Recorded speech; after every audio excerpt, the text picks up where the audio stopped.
आनंद मठ। आनंद मठ और ऋषियों की अनमोल धरोहर को संजोएं।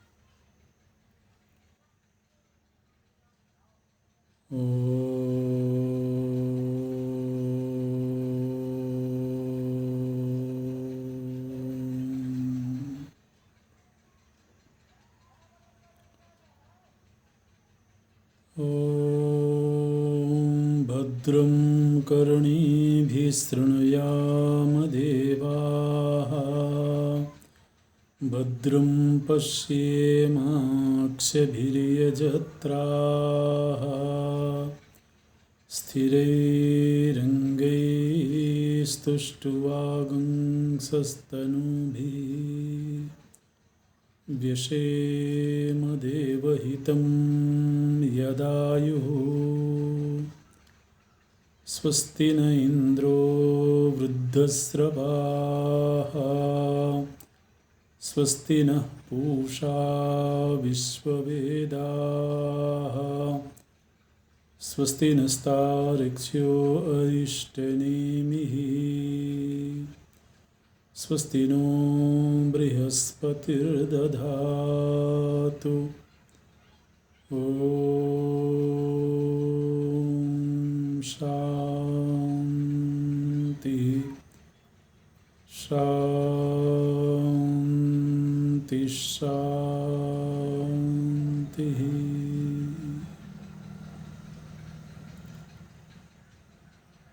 सच्चिदानन्दरूपाय विश्वोत्पत्त्यादिहेतवे तापत्रयविनाशाय श्रीकृष्णाय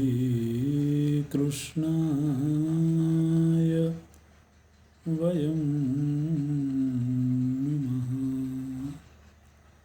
श्रीकृष्णाय वयं नमः। नारायणं नमस्कृत्य नरं चैव नरोत्तमं, देवीं सरस्वतीं व्यासं ततो जयमुदीरयेत्। ततो जयमुदीरयेत्।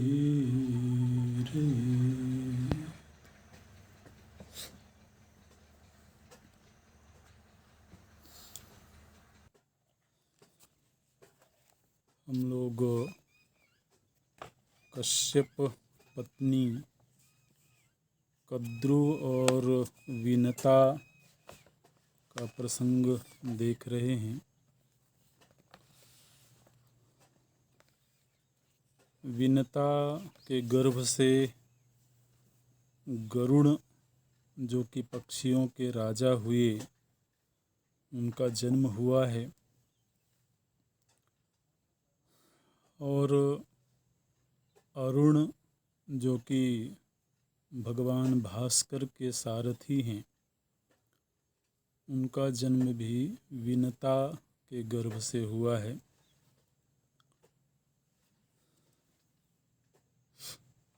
प्रसंग ये चल रहा था कि गरुड़ जी और उनकी माँ विनता, ये लोग कद्रु और उनकी संतानों को लेकर के रमणीयक द्वीप की ओर गए हैं।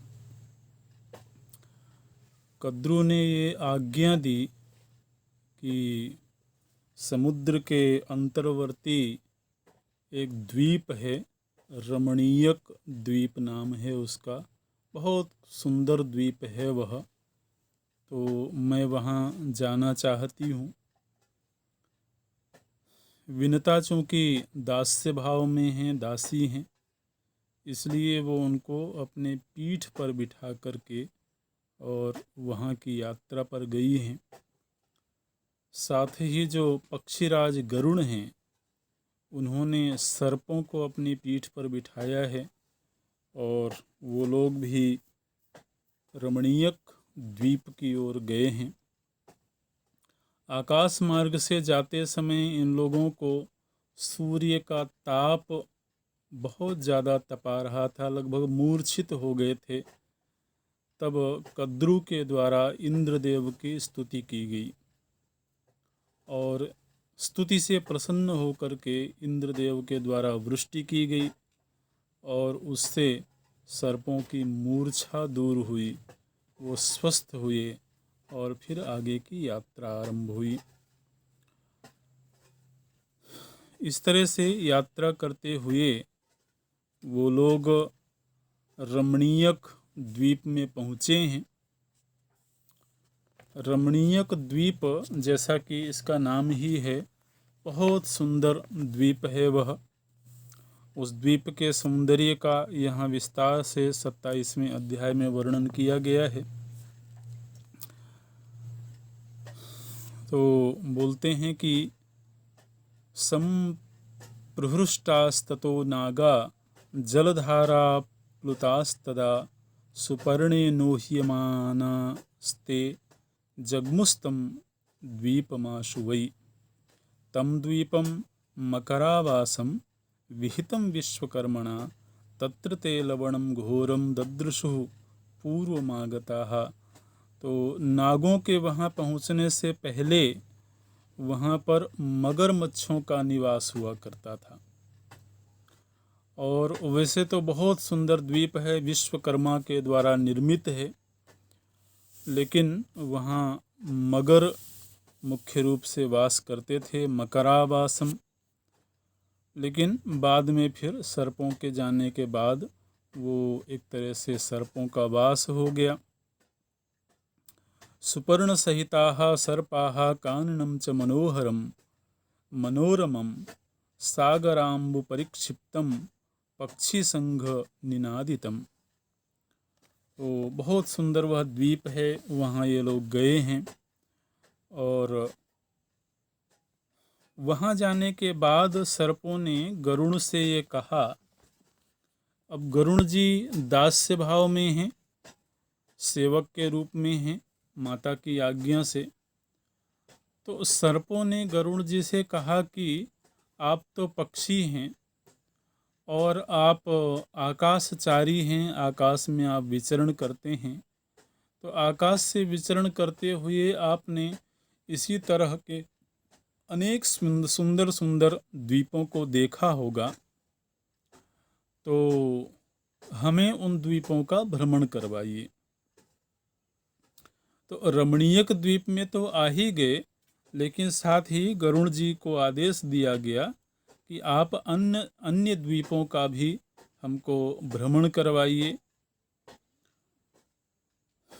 गरुड़ जी को थोड़ी सी पीड़ा हुई, थोड़ा कष्ट हुआ और उन्होंने अपनी माता से जाकर के पूछा,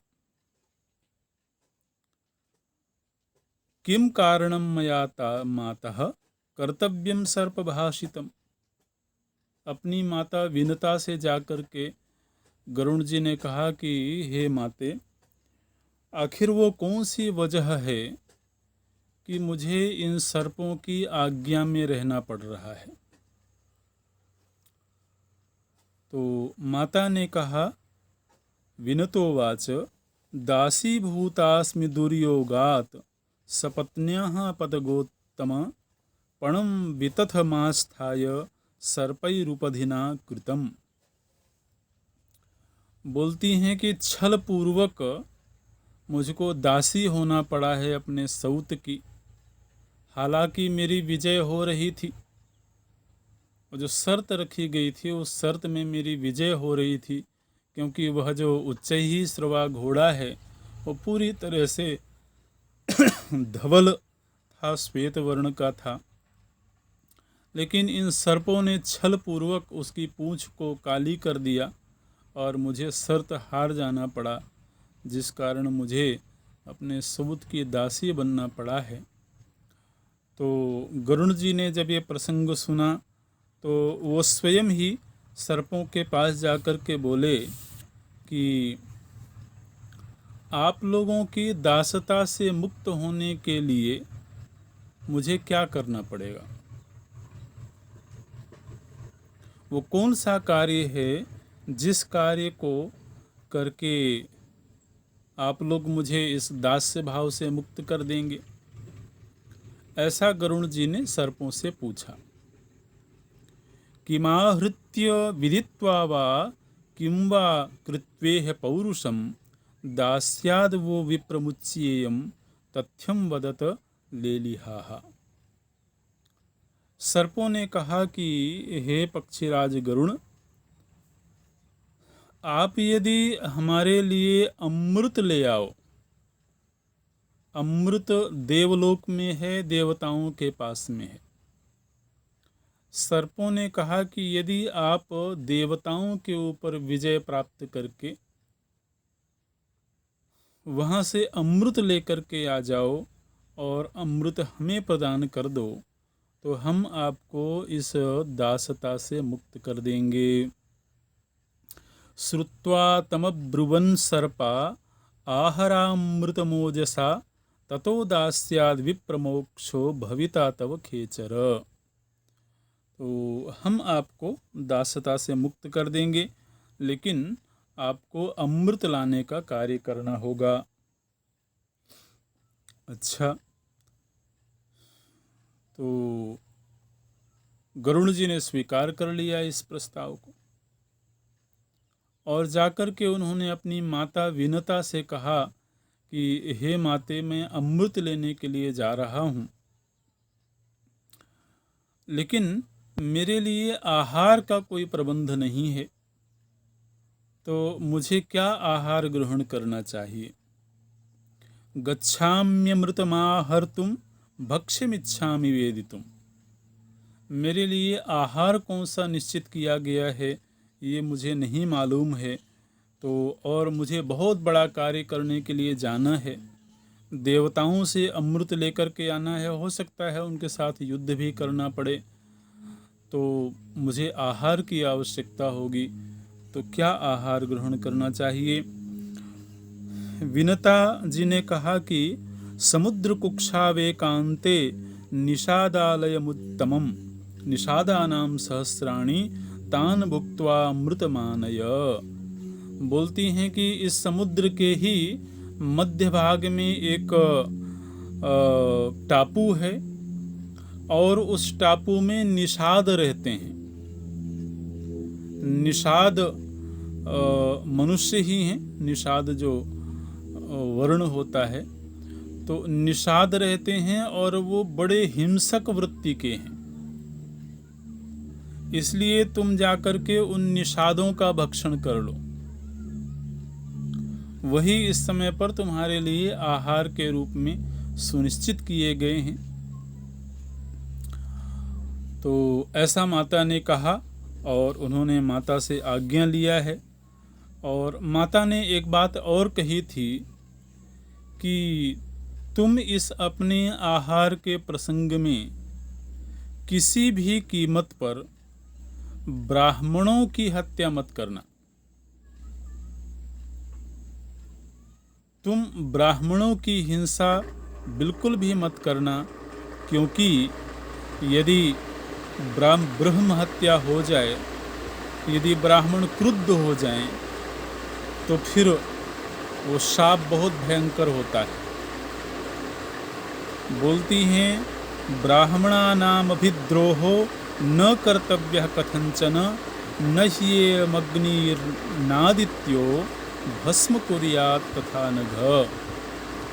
बोलती हैं कि हे निष्पाप गरुण, यदि तो ब्राह्मण रुष्ट हो जाए, यदि ब्राह्मण क्रोधित हो जाए, यदि ब्राह्मण का किसी भी प्रकार से अपमान कर दिया जाए,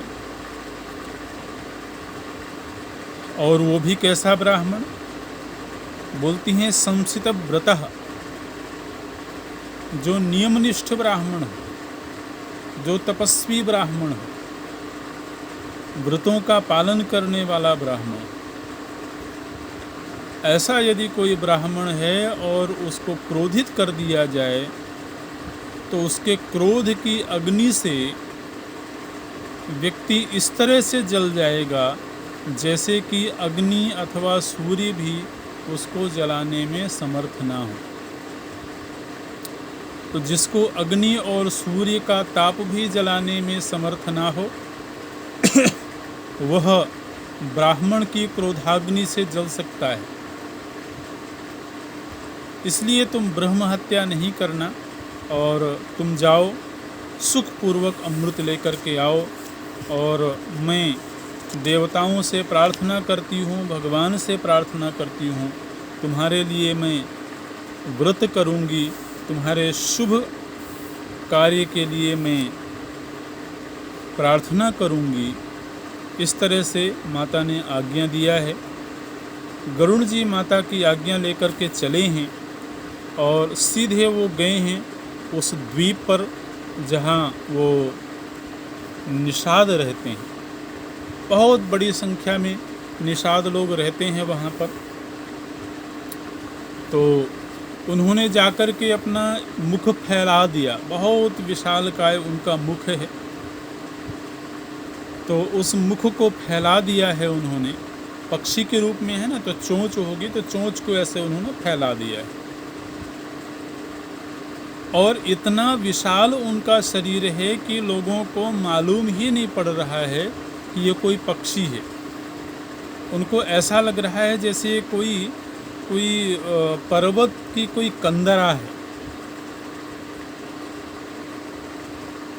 तो कौतूहलवश वो जो निषाद लोग हैं वो उस कंदरा में अपने आप ही प्रविष्ट होते हुए चले गए। और जब निषादगण उसमें प्रविष्ट हो गए तो उन्होंने अपना मुख बंद कर लिया। आहार को भक्षण करने की जरूरत नहीं पड़ी, आहार स्वयं ही मुख में आ गया।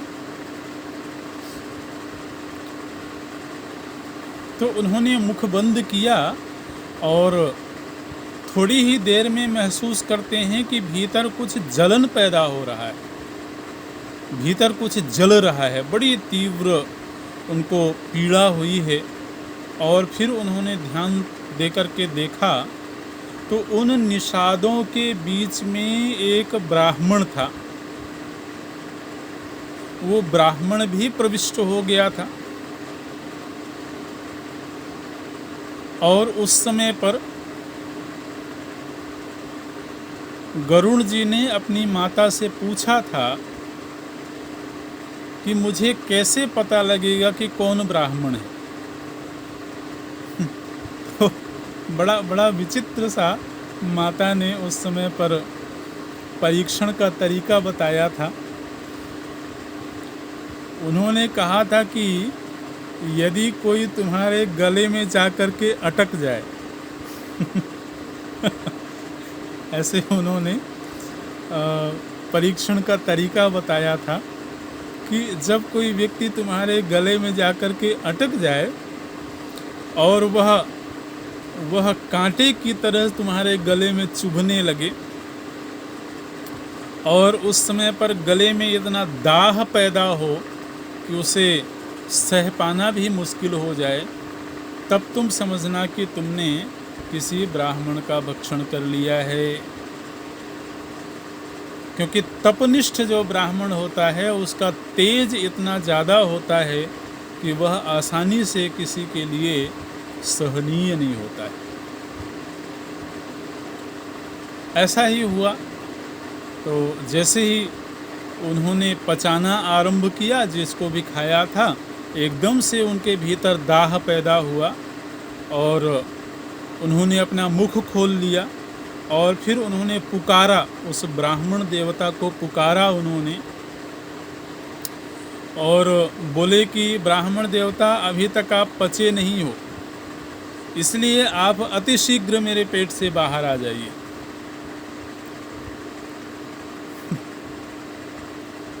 ब्राह्मण ने कहा कि देखो, मैं तुम्हारे पेट से बाहर तो आ जाऊंगा, लेकिन मेरी पत्नी भी है यहाँ पर, और मेरी जो पत्नी है वो निषादों की कन्या है। तो इसलिए यदि पत्नी सहित मुझे बाहर आने की आप स्वीकृति दें, तब तो मैं बाहर आऊँगा। अब गरुड़ जी को तो उस ज्वाला से बचना था, उस जलन से बचना, तो उन्होंने कहा कि ठीक है, आप सपत्नीक बाहर आ जाइए ताकि मुझे शांति मिले। तो इस तरह से वो ब्राह्मण दंपति बाहर आ गए, और फिर बाकी भक्षण किए हुए जो निषाद थे उनको गरुड़ जी ने पचा लिया। अच्छा, बोलते हैं तस्य कंठमनुप्राप्तो ब्राह्मणः सह भार्यया दहन दीप्त इवांगारः तमुवाचान्तरिक्षगः। तो फिर वहाँ से गरुड़ जी चले हैं और उड़ते हुए वो आगे जा कर के पहुँचे हैं अपने पिताजी के पास में।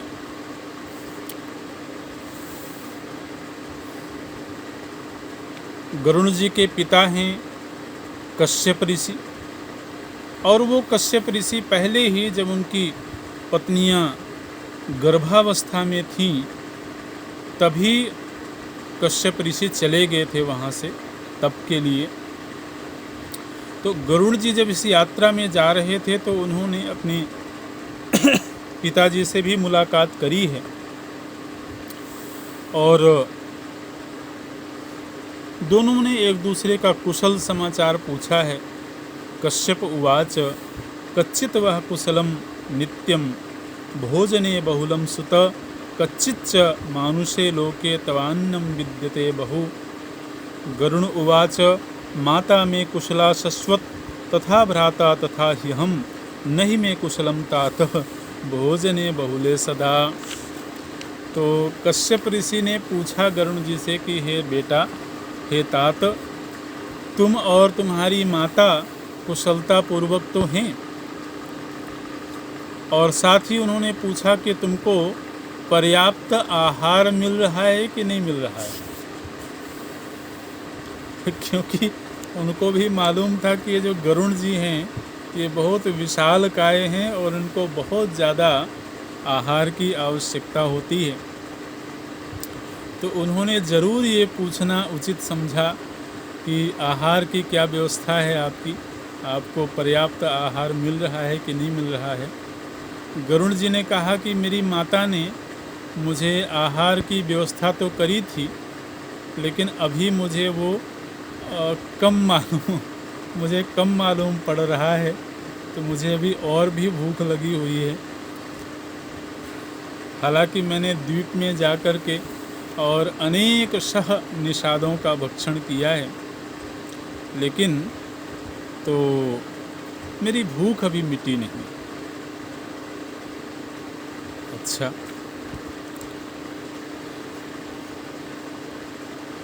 अब स्वाभाविक है, माता ने व्यवस्था करी तो पिता को भी व्यवस्था करनी चाहिए। माता पिता दोनों की ही जिम्मेदारी है कि अपने संतान के भरण पोषण की व्यवस्था करें। हालांकि कश्यप जी तो घर छोड़ करके चले गए थे, लेकिन घर छोड़ के चले जाने पर भी जिम्मेदारियों से तो भागना आसान नहीं है। यदि कोई गृहस्थाश्रमी है तो उसको गृहस्थाश्रम के धर्मों को तो निभाना ही होगा। तो पुत्र ने ही जा कर के खोज लिया पिताजी को और बोला कि मुझे भूख अभी लगी हुई है। तो पिताजी ने कहा कि इदं सर्वो महापुण्यम देवलोकेपि विस्तृतम यत्र कूर्माग्रजम हस्ति सदाकर्षत्यवाङ्मुखः तयोर्जन्मान्तरे वैरं संप्रवक्ष्याम्य शेषतः तन्मे तत्त्वं निबोधस्त्वं यत्प्रमाणौ च तावुभौ। कश्यप ऋषि ने कहा कि देखो, यहाँ पर एक सरोवर है, बहुत विशालकाय सरोवर है, और उस सरोवर के पास में तुमको दो प्राणी मिलेंगे। एक है कच्छप और एक है हाथी। दोनों ही बहुत विशालकाय हैं। बहुत विशालकाय का मतलब यहाँ पर उनका माप भी बताया गया है। बोलते हैं हाथी का जो शरीर है वह तो 6 योजन ऊंचा है। ठीक है, 6 योजन ऊंचा है हाथी का शरीर। और फैलाव में कितना है तो बोलते हैं 12 योजन। षडुच्छ्रितो योजनानि गजस्तद्विगुणायतः। और जो कछुआ है, हाथी तो तालाब के बाहर है और कछुआ तालाब के भीतर है।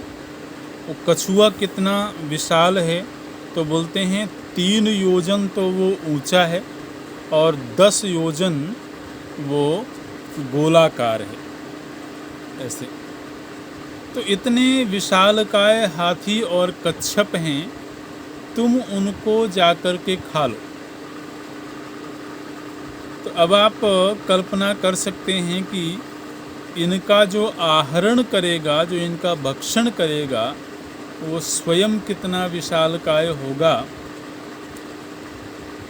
तो लेकिन गरुड़ जी के मन में ही ये जिज्ञासा हुई कि ये हाथी और ये कच्छप की क्या कहानी है। कश्यप ऋषि बताते हैं। उन्होंने कहा कि ये 2 भाइयों के झगड़े की कहानी है। कभी कभी ऐसा होता है कि एक पिता के 2 संतान हैं, 2 पुत्र हैं, और पिता की संपत्ति के ऊपर उन दोनों का झगड़ा हो जाए, बंटवारे की नौबत आ जाए। और बंटवारा तो चलिए ठीक है, लेकिन उस बंटवारे में भी सभी के मन में लालच की वृत्ति हो और उस वजह से वो बंटवारा दुश्मनी का कारण बन जाए, तो उस समय पर उनके बीच जो झगड़ा होता है, भाई भाई के बीच बंटवारे को लेकर के जो युद्ध होता है, जो द्वंद्व होता है, वो कितना विकराल हो सकता है, इसका वर्णन यहाँ पर कश्यप ऋषि ने किया है। बोलते हैं कि आसीत विभावसुर नाम महर्षि कोपनो वृषम भ्राता तस्यानुजश्चासीत सुप्रतीको महातपाः सनेच्छति धनम भ्राता सही कस्थम महामुनि। बोले कि प्राचीन काल में विभावसु और सुप्रतीक नाम के 2 महर्षि थे। अब देखिए, साधारण लोग नहीं हैं, ये दोनों महर्षि कोटि के लोग हैं। दोनों भाई भाई हैं और दोनों एक दूसरे को साथ रखना पसंद नहीं करते हैं। दोनों को एक दूसरे से बड़ी दुश्मनी की वृत्ति आ गई और अब उन दोनों के बीच बंटवारे की नौबत आ गई। लेकिन जब 2 भाइयों के बीच में इस तरह का द्वंद्व होता है, इस तरह का झगड़ा होता है, तो जो अन्य लोग होते हैं वो बड़े मज़े लेते हैं। क्योंकि कुछ लोग एक भाई के पक्ष में हो गए, कुछ लोग दूसरे के भाई के पक्ष में हो गए, और फिर वो एक एक भाई के मन में कुछ कुछ दुश्मनी की वृत्ति और कुछ कुछ झगड़े के जो प्रसंग हैं वो उनके कान में डालते रहते हैं। इसका पूरा यहाँ पर वर्णन किया गया है। बोलते हैं कि विभागम बहवो मोहात् कर्तुम इच्छन्ति नित्यशः ततो विभक्तास्त्वन्योन्यम विक्रुध्यन्तेऽर्थ मोहिताः। दोनों को अर्थ का बड़ा मोह हो गया था, धन का बड़ा मोह हो गया था, और दोनों ही अधिक से अधिक धन ले लेना चाहते थे, और उसके कारण क्या हुआ कि उनके जो शत्रु थे उन शत्रुओं को अवसर मिल गया और वो एक दूसरे के प्रति झगड़े को और बढ़ाने लगे। विदित्वा चापरे भिन्नान नंतरेषु पतन्त्यथः विभिन्नानां तुलोनाशः क्षिप्रमेव प्रवर्तते। तो उनके बीच में बहुत ज़्यादा फूट पड़ गई, बहुत ज़्यादा दुश्मनी का भाव आ गया, और एक दूसरे को देखना भी वो लोग पसंद नहीं कर रहे थे। और इस तरह से जब दुश्मनी बहुत गहरी हो गई तो अब चूंकि महर्षि तो थे ही, जब किसी के ऊपर कोई व्यक्ति क्रुद्ध हो जाएगा तो सबसे जो आसान तरीका है अपने क्रोध को व्यक्त करने का वो है शाप देना। तो एक भाई ने दूसरे भाई को शाप दे दिया कि तुम कछुआ हो जाओ। अच्छा जी, दूसरा भाई भी समर्थ है, उसने शाप दे दिया तुम हाथी हो जाओ। कश्यप ऋषि बोलते हैं एक दूसरे को शाप दे करके, अच्छे भले वो ऋषि थे, महर्षि थे, लेकिन उनको पशु बनना पड़ गया, तिर्यक योनि में जाना पड़ गया। तो ये जो भाई भाई का झगड़ा होता है ये व्यक्ति को कितना पतन की ओर ले जा सकता है, ये इस तरह के कथानकों से समझना चाहिए। और उसमें मुख्य रूप से लालच वृत्ति है। कोई भी कम नहीं लेना चाहता है, कोई किसी को बढ़ता हुआ नहीं देखना चाहता है। अब आप जरा सोचिए, बाहर के दुश्मनों की किधर आवश्यकता है?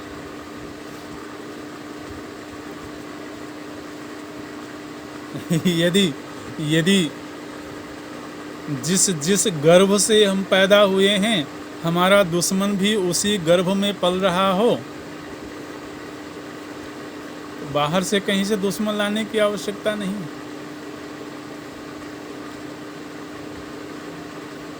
और ये इतनी गहरी दुश्मनी होती है कि वो कहाँ तक व्यक्ति को लेकर के जाएगी इसकी कोई इंतहा नहीं है।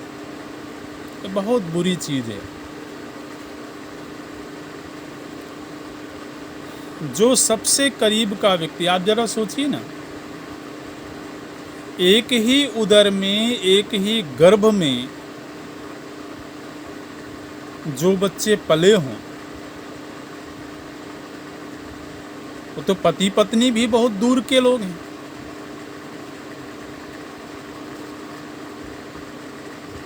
लेकिन एक ही उदर में जिनका शरीर बना है, जहाँ से उनका जन्म हुआ है, इतने नज़दीक के जो लोग हैं वही जब इस तरह से दुश्मन हो जाएं तो ये बहुत बुरी चीज़ है, बहुत तकलीफ़ देह चीज़ है। लोग जीवन भर इन तकलीफ़ों से त्रस्त रहते हैं। और आप देखिए कि जो महर्षि हैं उनको पशु योनि में जाना पड़ा। लेकिन कश्यप ऋषि बोलते हैं कि यहीं जाकर के उनकी दुश्मनी कम नहीं हुई, पशु योनि में जाकर के भी दोनों एक दूसरे से झगड़ा करते हैं। अच्छा, मजे की बात ये है कि एक दूसरे को छोड़ते भी नहीं है। अरे भाई छोड़ दो, दूर दूर चले जाओ। तो एक दूसरे को छोड़ना भी नहीं, पास में जाना भी है और साथ में उपद्रव भी करना है, झगड़े भी करना है। तो अब देखिए एक हाथी बन गया है। अब हाथी जाकर के अपना वन में रहे, जंगल में रहे। जो कछुआ बन गया है वो जलाशय में रहे। अब वो हाथी जो है उस कछुए से झगड़ा करने के लिए तालाब के पास आता है और वहाँ करके वो कच्छप उसकी कभी सूंड पकड़ लेता है, कभी उसके पैर पकड़ लेता है और फिर वो दोनों लोग उस तालाब में बड़ी धमाचौकड़ी करते हैं, बड़ा उपद्रव करते हैं। और तालाब में रहने वाले जो दूसरे प्राणी हैं उनको भी बड़ी परेशानी होती है।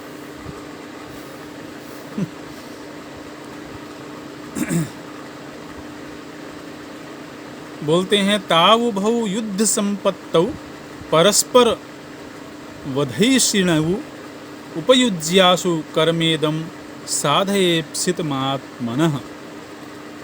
कश्यप ऋषि ने कहा कि ऐसा करो गरुण, तो अब इनका झगड़ा समाप्त करो, तुम जाकर के इन दोनों का भक्षण कर लो। ये तुम्हारे लिए बड़े उचित आहार हैं, इसलिए तुम जाकर के इनका भक्षण कर लो। गरुण जी गए हैं उस तालाब के पास में और वहाँ जाकर के गरुण जी ने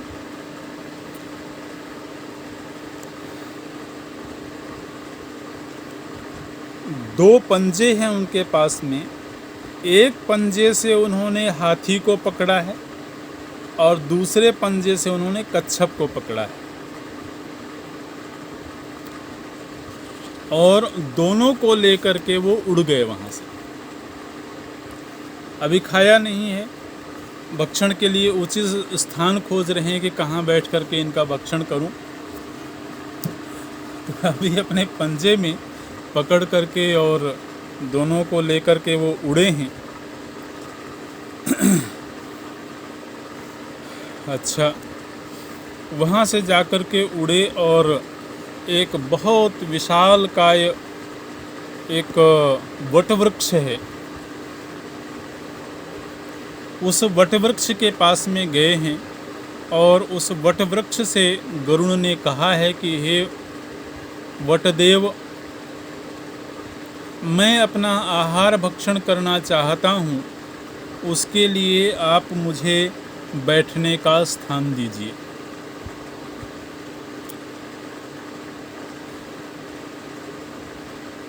वटवृक्ष ने कहा कि देखो, एक मेरी बड़ी विशाल का एक शाखा है, उस शाखा के ऊपर तुम आराम से बैठ जाओ और अपने आहार का भक्षण कर लो।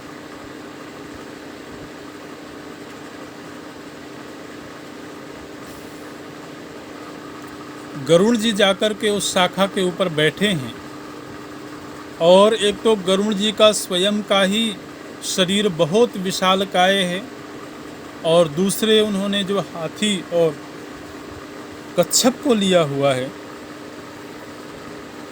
वो भी बहुत विशालकाय है। तो जैसे ही उस शाखा के ऊपर जाकर के बैठे, वो शाखा टूट गई।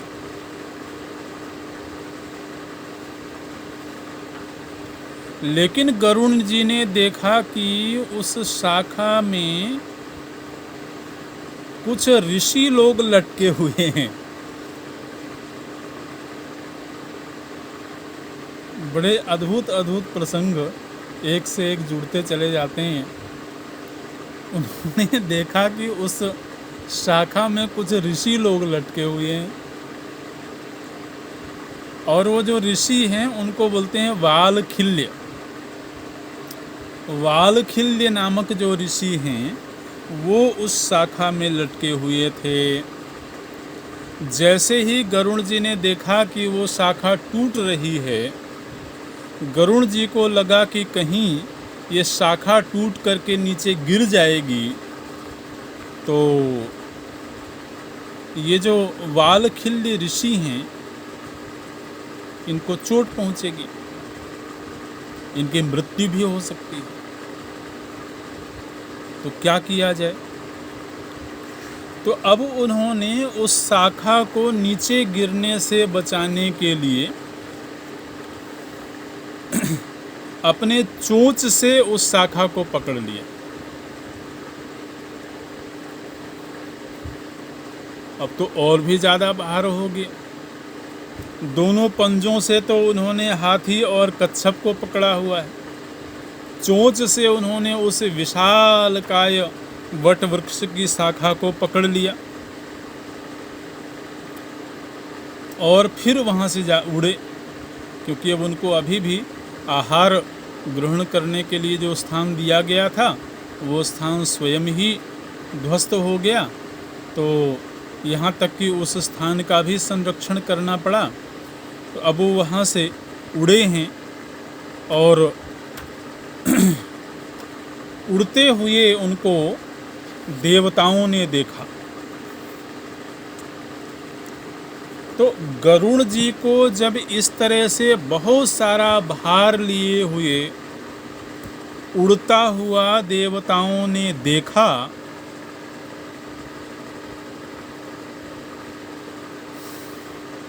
ऋषियों ने देखा, तब गरुड़ जी का ये नामकरण किया गया। जो गरुड़ ये शब्द है, ये नामकरण उनका उस समय पर किया गया। और इस नामकरण का आधार क्या है? बोलते हैं गुरुम आदाय उड्डीन इति गरुणः। जो बहुत ज़्यादा भार लेकर के उड़ रहा हो, उड़ने में समर्थ हो, उसको बोलते हैं गरुण। इस तरह से बोलते हैं गुरुम भारम समासाद्योडीन एष विहंगमः गरुणस्तु खगश्रेष्ठः तस्मात् पन्नग भोजनः। ये जो पक्षी है ये बहुत सारा भार लेकर के उड़ रहा है, इसलिए इस पक्षी का जो नाम है वो गरुड़ होना चाहिए। अच्छा, अब वहाँ से उड़ते हुए वो गंधमादन पर्वत पर पहुँचे हैं और गंधमादन पर्वत पर उन्होंने पुनः अपने पिता का दर्शन किया है और पिता के पास जाकर के उन्होंने उन वालखिल्य ऋषियों के विषय में पूछा है। लेकिन उसके पहले उन्होंने ये पूछा कि मेरे लिए तो कोई बैठने का स्थान ही नहीं मिल रहा है जहाँ मैं जाकर के और इन आहार का भक्षण कर सकूं।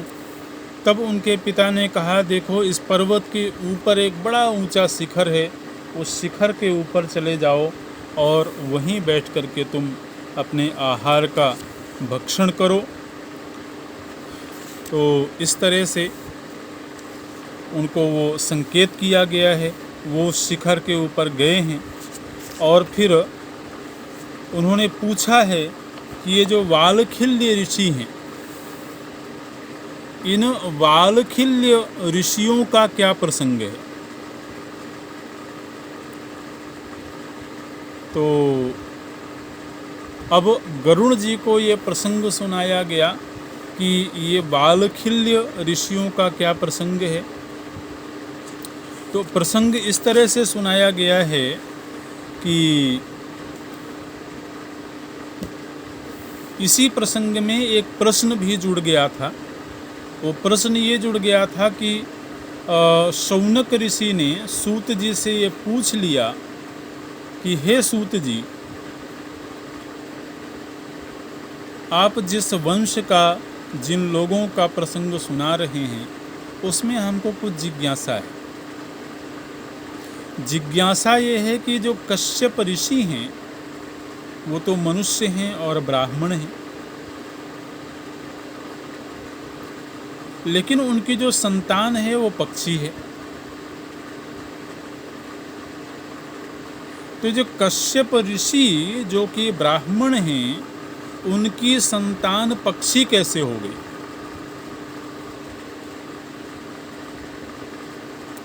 दूसरी बात यह है कि हमने कोई ऐसा पक्षी नहीं देखा है जो इतना ज़्यादा बलशाली हो, इतना विशालकाय हो। ऐसा पक्षी तो पक्षी समुदाय में कभी देखा नहीं गया है। और तीसरा प्रश्न ये है कि ये जो गरुण जी हैं अभी इनको अमृत लेने के लिए जाना है, तो वहाँ निश्चित रूप से देवताओं के साथ इनको युद्ध करना पड़ेगा, देवताओं के साथ इनकी दुश्मनी होगी। तो आखिर वो क्या वजह है कि इंद्र के साथ इनको दुश्मनी करनी पड़ी? तो ये शौनक जी ने प्रश्न किया है।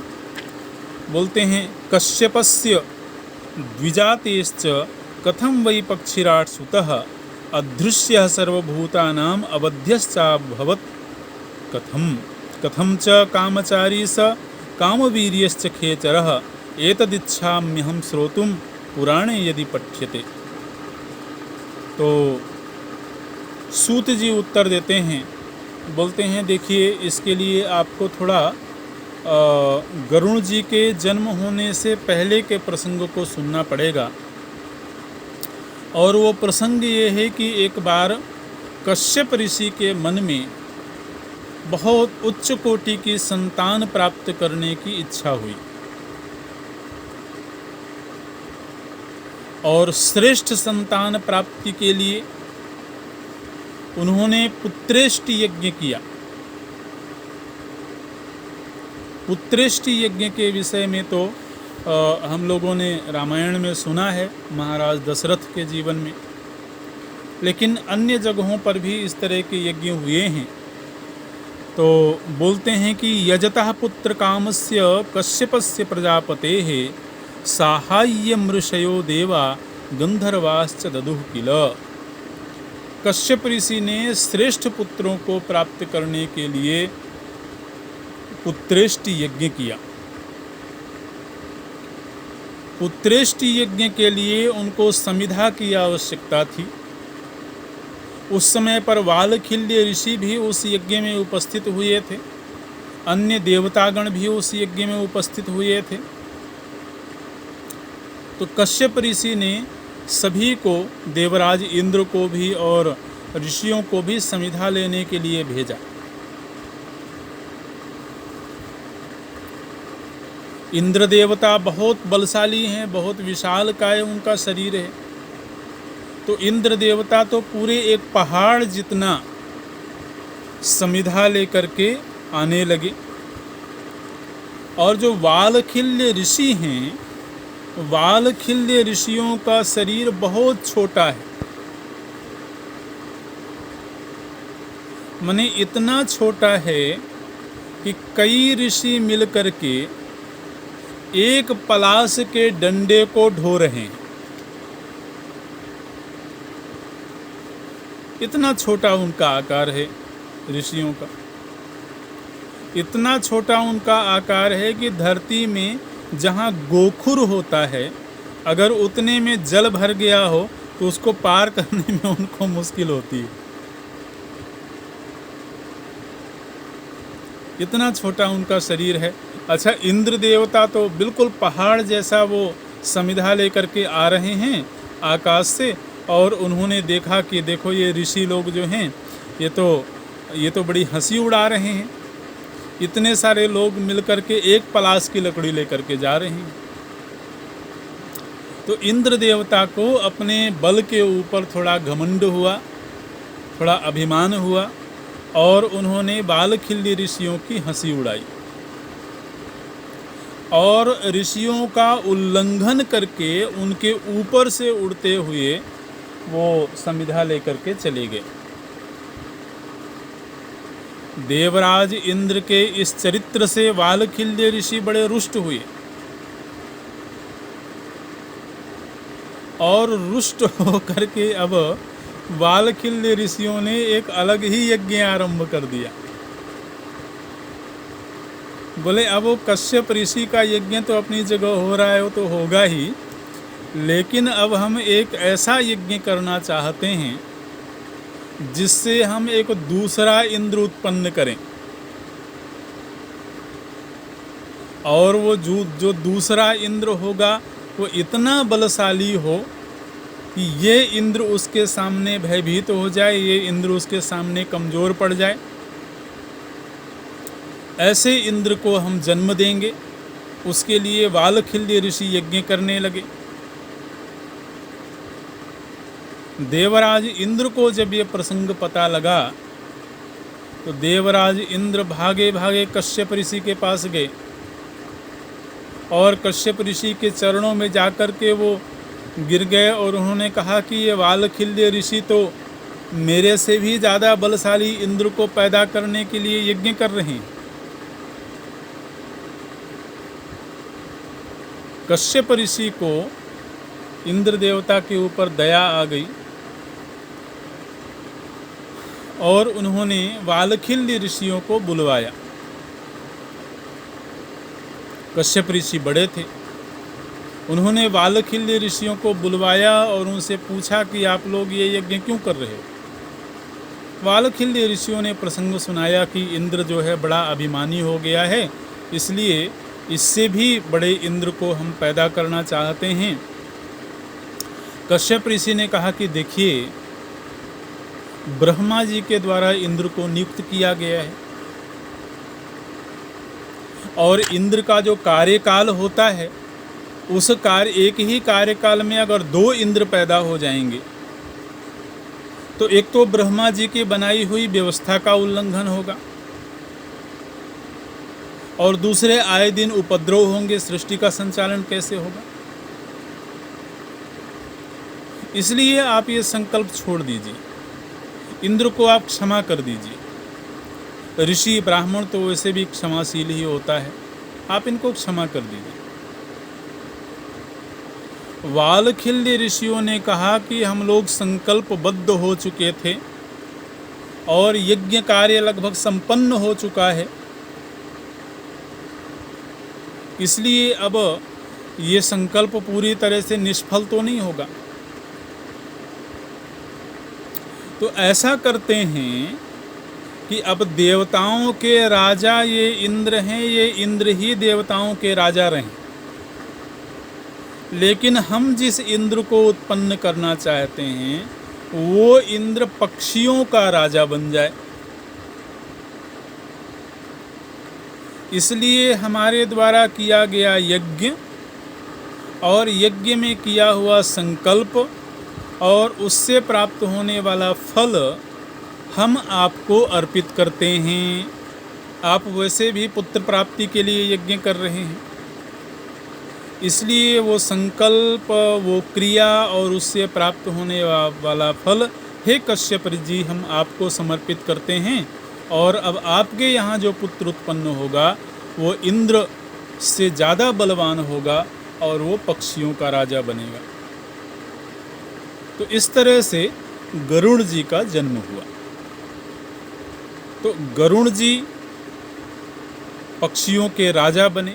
इंद्र शब्द का एक अर्थ होता है राजा, और वो इतने शक्तिशाली हैं कि देवताओं के राजा इंद्र से भी ज़्यादा वो बलवान हैं।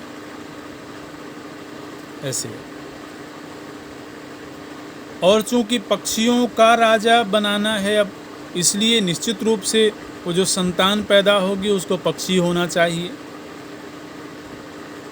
तो इस कारण से ऋषि कश्यप का पुत्र पक्षी बना और वो इतना शक्तिशाली बना। तो ये प्रसंग है, आगे अगली कक्षा में देखेंगे। अभी यहीं पूरा करते हैं। तो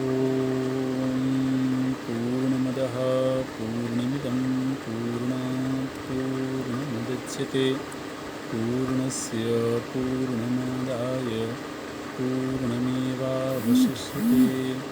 ॐ शान्ति शान्ति शान्तिः हरिः ॐ श्रीगुरुभ्यो नमः हरिः ॐ